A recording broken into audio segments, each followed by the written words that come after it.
Look what the Republicans said. Some of them making fun of. Can you think of any other time since the Civil War where anybody said things like that? Where it's happened? Where violence is condoned? There's never been a time in my career when we've glorified violence based on a political basis. Today, as I said earlier, we face one of those inflection points. One of those moments that not only comes around every 3, 4, 5 generations.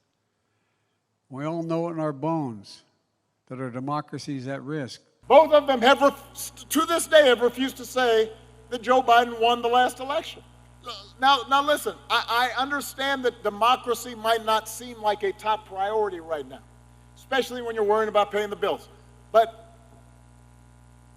when true democracy goes away, we've seen throughout history, we've seen around the world,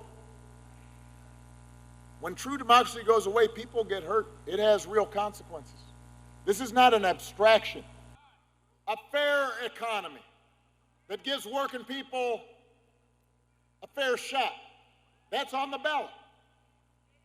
Fundamental rights are on the ballot. Truth and facts and logic and reason and basic decency are on the ballot. Democracy itself is on the ballot. The stakes are high. Toughest and most courageous members of the United States Senate, and he is the one and only Chuck Grassley. And now, in order to make our country successful and safe and glorious, I will very, very, very probably do it again, okay? Very, very, very probably. Very, very, very probably.